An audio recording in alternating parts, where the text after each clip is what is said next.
ақш президенті Дональд Трамп шетелден әкелінетін барлық тауарға баж салығы енгізілетінін жариялады. Бұл туралы ол 2 сәуірде Ақ үйде өткен баспасөз мәслихатында мәлімдеген болатын.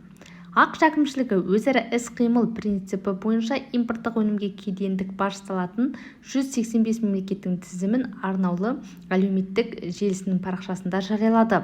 Базалық тариф 10% деңгейінде, алайда ол көптеген мемлекет үшін жоғары болмақ.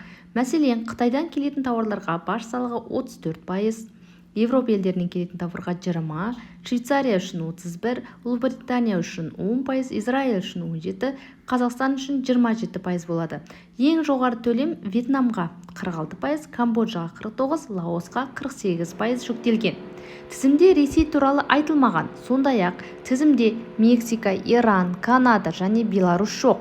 Дегенмен Вашингтон Украинадан келетін тауарларға 10% көлемде сауда бажын енгізу туралы шешім қабылдаған. Посткеңестік кеңістіктегі көптеген ел үшін, соның ішінде Молдова, оған 30% белгіленген, Қазақстаннан басқа елдерге 10% енгізілген. Армения, Әзербайжан, Грузия, Өзбекстан, Түркменстан, Қырғызстан, Тәжікстанда 10%, ал біздің елімізде жаңа атап өткендей 27% көрсетіліп тұр. Баж салығы дегеніміз, яғни Қазақстаннан Америкаға жіберілетін кез келген өнім үшін енді салық салынатын болады. Негізінен олар мына тауарлар: шикі мұнай, ферроқорытпа, күкірт, сутегі, сирек газдар және де басқа бейметалдар, тантал және де одан жасалған бұйымдардың барлығы бізде Қазақстаннан Америкаға экспортталып отыр. Дональд Трамптың әртүрлі баж салығын енгізуі мемлекеттер арасында тауар соғысын тудыруы мүмкін. Қазір көптеген Европа елдері Дональд Трамппен келісім сөздер жасауға тырысып жатыр. Себебі олардың ойы қазір базалық ставканы 10%-ға дейін түсіру. Алайда Дональд Трамптың ойынша, біз неге басқа мемлекеттерге артық салық төлейміз? Мысалы, қарапайым велосипед сату кезінде Индия еліне 70%-дай салық төленеді. Осы теңсіздікті жою үшін осындай баж салығы енгізілді деген тұжырымдаманы келтіруде.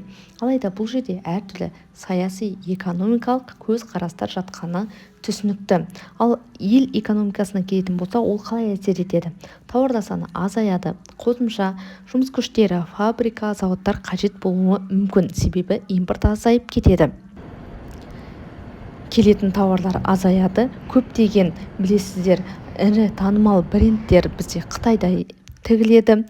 Nike болсын, Adidas дейміз, басқа да электр техникалардың барлығы. Алайда бұл жөнінде Дональд Трамп аса саспайтыны көрінеді. Қазір Америка ең ірі бай мемлекеттердің бірі болып табылады. Басқа да жолдан табу мүмкін. Немесе электр техниканың көбін Ұлыбританиядан ала бастайды. Ал жұмыс күштеріне келетін болсақ, оларда жасанды интеллект, робота техника аса қатты дамып кеткендіктен ол жайынан да қатты уайымдамайтыны секілді. Енді экономикаға қалай әсер ететіні уақыт көрсете жатады. Бұл жерде бізге әсері қалай болмақ? Сәйкесінше, салық көбейген сайын мұнайдың бағасы күрт төмендейді де доллар бізде өсіп кетеді. Яғни елімізде экономикалық тұрақсыздық пайда болуы мүмкін. Қазір біз тікелей долларға байланысты болып отырмыз. Ресей тек қана қазір эксперттермен бақылау болжау үстінде.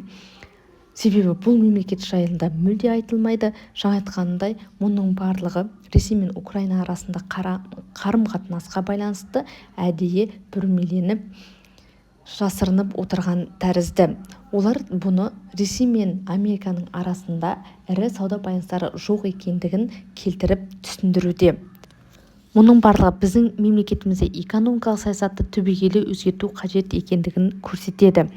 Америка тәрізді енді басқа экспорттардан бас тартып, тек қана өзіміздің тауарларды өндіре бастауымыздың қажеттігі күннен күнге артып келеді.